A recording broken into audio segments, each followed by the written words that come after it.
الصلاة والسلام على رسول الله أما بعد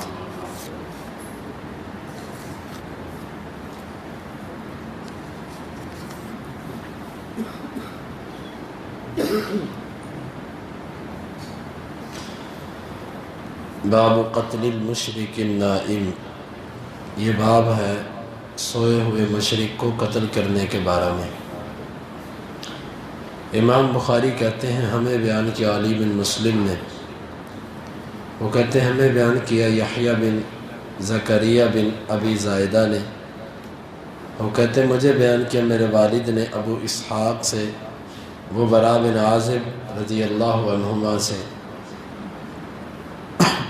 وہ کہتے ہیں بعث رسول اللہ صلی اللہ علیہ وسلم رہطا من الانصار الى ابی رافع لیقتلوہ، اللہ کے رسول صلی اللہ علیہ وسلم نے ایک جماعت انصار میں سے بھیجی ابو رافع کی طرف تاکہ وہ اسے قتل کر دیں۔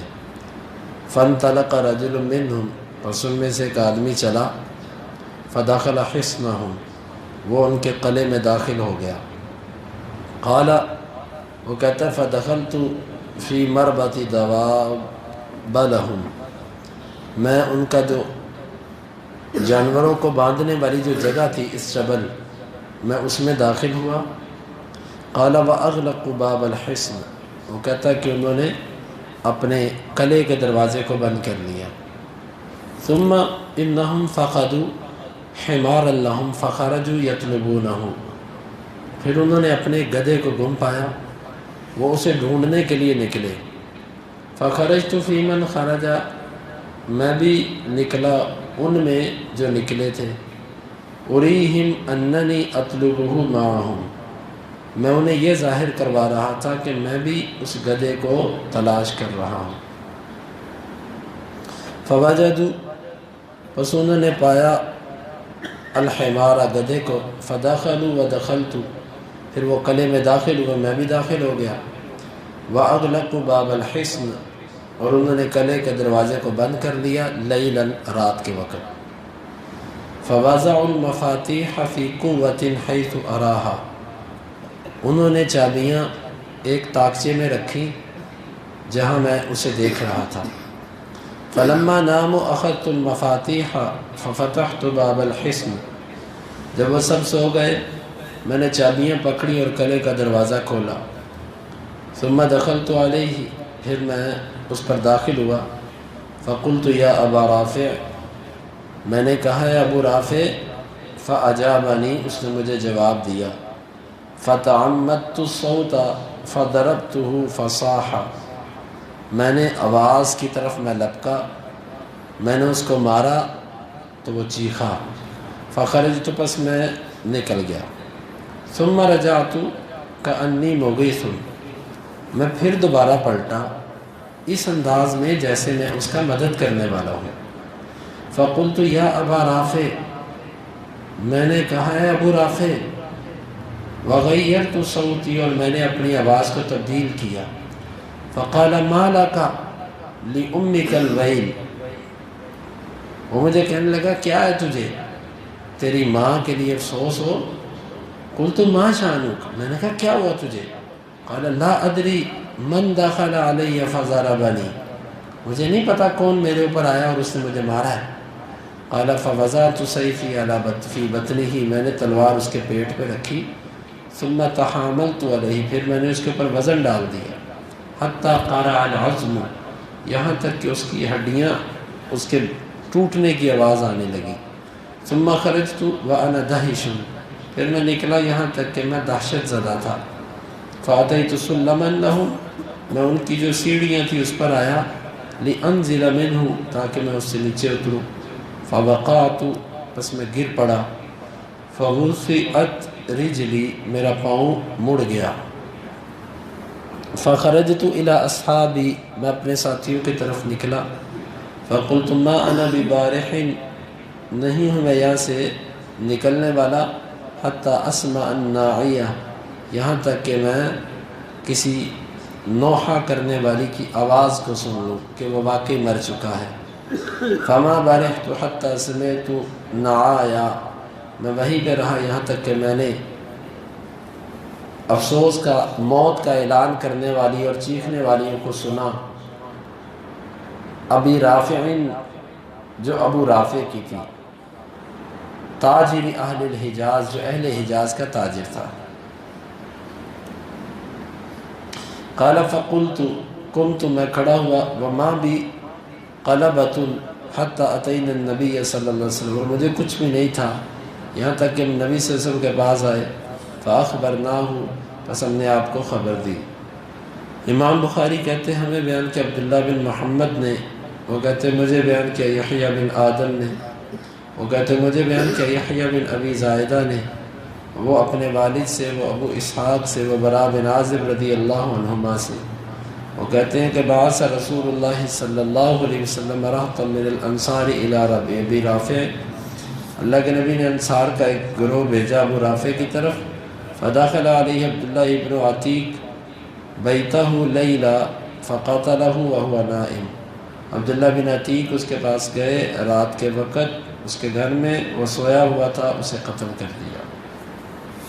اس پورے باب میں امام بخاری رحمہ اللہ کی مراد یہ ہے کہ دشمن اور مشرک اور وہ شخص جو اسلام کو ضرر دینے والا ہو، کیا اسے سوئے ہوئے قتل کیا جا سکتا ہے؟ تو امام بخاری نے دلیل سے ثابت کیا کہ سوئے ہوئے بندے کو قتل کیا جا سکتا ہے۔ یہ بات کیوں قائم کیا؟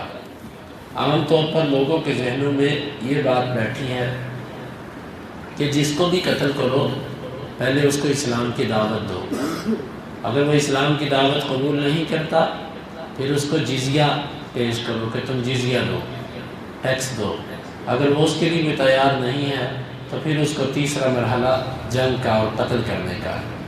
تو یہاں پر یہ سویا ہوا تھا اور اس کو کوئی اسلام کی دعوت نہیں دی گئی۔ اس سے یہ معلوم ہوتا ہے کہ جہاں پر اسلام کی دعوت پہلے سے پہنچ چکی ہو وہاں پر دعوت دینا فرض نہیں ہوتا، ہاں دی جائے تو اچھی بات ہے لیکن لازم اور فرض نہیں ہوتا، جس طرح کہ اس نے اسلام کے بارے میں سن رکھا تھا۔ اصل میں ابو رافع جو تھا یہ ایک تاجر بھی تھا اور سردار بھی تھا، اور اللہ کے نبی صلی اللہ علیہ وسلم کو بڑی اذیت دیتا تھا اور بڑی گھٹیا قسم کی زبان استعمال کرتا تھا۔ تو آپ صلی اللہ علیہ وسلم نے پھر کہا کہ کون ہے جو اس کام کا بیڑا اٹھائے گا، تو تفصیلی واقعہ ہم نے پیچھے بیان کر دیا تھا۔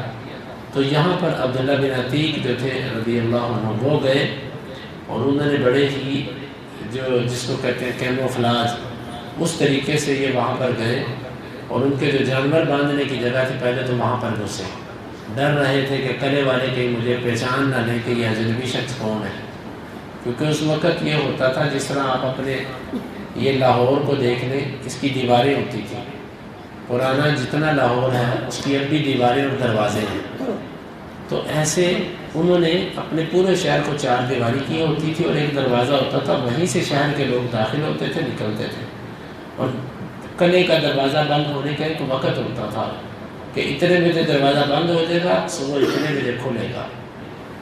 وہ کہتے ہیں کہ میں آخری وقت میں شام کے وقت میں داخل ہوا، بلکہ دوسری روایات میں تو یوں آتا ہے کہ میں پہلے قلعے کے دروازے کے پاس یوں بیٹھا کہ میں نے سر پہ کپڑا رکھا اور اس طرح میں بیٹھ گیا جیسے اسے میں بابر کروا رہا ہوں، میں قضائے حاجت کر رہا ہوں۔ تو عام طور پر جس طرح عادت ہوتی تھی قلعے کا دروازہ بند کرنے سے پہلے لوگ دائیں بائیں دیکھتے تھے کوئی ہے تو نہیں، اس کو آواز دے دوں کہ آ جاؤ بھائی دروازہ بند کرنے لگا ہوں، پھر نہ کہنا۔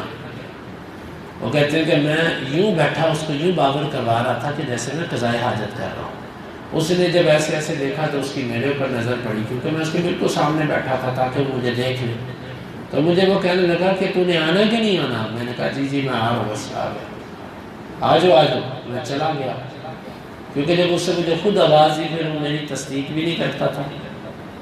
تو میں جب داخل ہوا تو میں ڈر رہا تھا کہ اب کیسے جاؤں، تو اچانک ان کا جو ایک گدھا تھا نا وہ باہر رہ گیا، انہوں نے پھر دروازہ کھولا گدھا ڈھونڈنے کے لیے، میں بھی ان کے ساتھ نکلا اور ان کو یوں بابر کروا رہا تھا کہ میں تمہارا گدھا ڈھونڈ رہا ہوں۔ جب گدھا ڈھونڈ لیا اندر آ گئے، میں بھی آ گیا، تو اس سے دروازہ بند کیا اور اس کو تالا لگایا۔ میں نے دیکھا کہ یہ چابی کہاں رکھتا ہے، تو میں اس کی چابی کی جگہ کو دیکھ لیا۔ پھر وہ چلے گئے، رات کا ایک حصہ گزر گیا، جب مجھے یقین ہوا کہ یہ سب سو چکے ہیں تو میں نے چابی پکڑی، دروازہ کھولا، اپنے ساتھیوں کو اندر داخل کیا۔ پھر ہم ابو رافع کے گھر کی طرف گئے۔ اس وقت بھی یہ طریقہ تھا کہ ٹھنڈی ہوا لینے کے لیے لوگ اونچے چبارے بنایا کرتے تھے، اس میں سوتے تھے تاکہ رات کو ہوا چلے اور اچھی ہوا لگتی رہے اور انسان اچھی نیند سوئے۔ تو ہم جب اوپر گیا میں تو اس کو آواز دی میں نے پہلے، ابو رافع، اسے کہا ہوں، تو میں نے دیکھا یہ آواز کہاں سے آئی ہے۔ جہاں سے آواز آئی تھی میں اس طرف لپکا اور میں نے اس کے اوپر ایک وار کیا زور سے۔ وار کرنے کے بعد میں نکلا، میں یہ چاہتا تھا کہ میں اس کو پوری طرح تصدیق کر لوں یہ بھی مرا کہ نہیں مرا۔ پھر میں نے آواز بدل کے، جس طرح تو بندہ کسی کی مدد کرنے کو آتا ہے، میں نے آواز بدلی اور میں نے کہا کہ ابو رافع کیا ہوا؟ تو اس نے مجھے آگے سے کہا کہ تیری ماں کے لیے افسوس ہو، تو کدھر تھا؟ ایک بندے نے میرے اوپر حملہ کیا، پتہ نہیں وہ کون ہے۔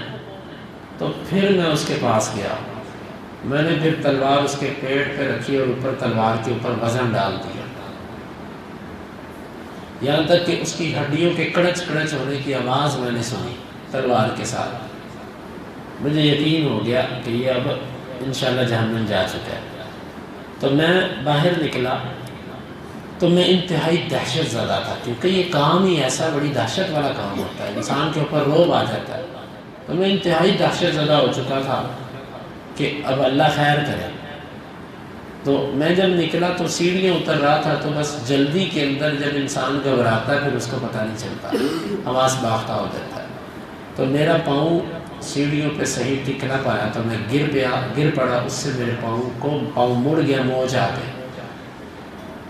خیر اللہ نے میری ایسی مدد کی کہ مجھے اس وقت تو پتہ ہی نہیں چلا کہ میرے پاؤں پر کیا ہے۔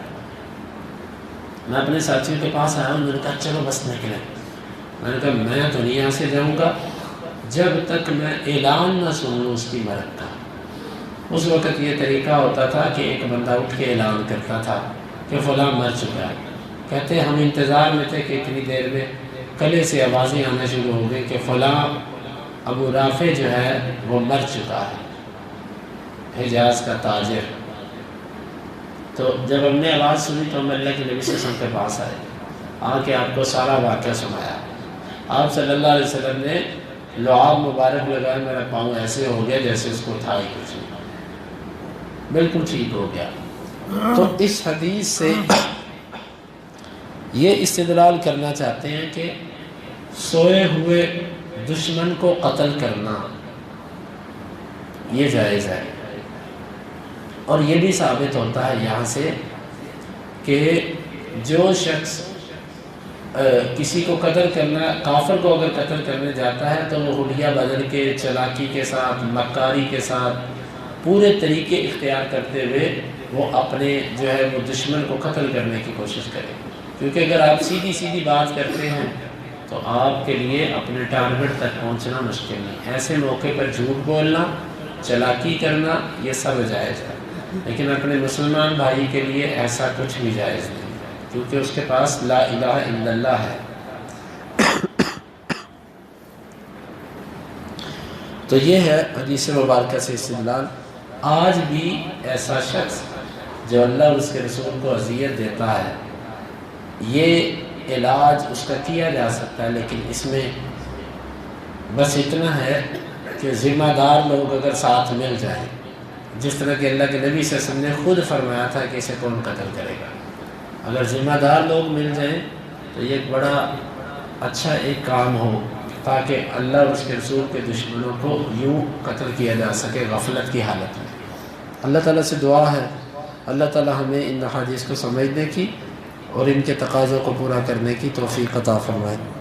اللہم انفعنا بما علمتنا وعلمنا ما ينفعنا وزدنا علما وآخر دعوانا ان الحمد للہ رب العالمین۔ حدیث نمبر 3022 اور 23۔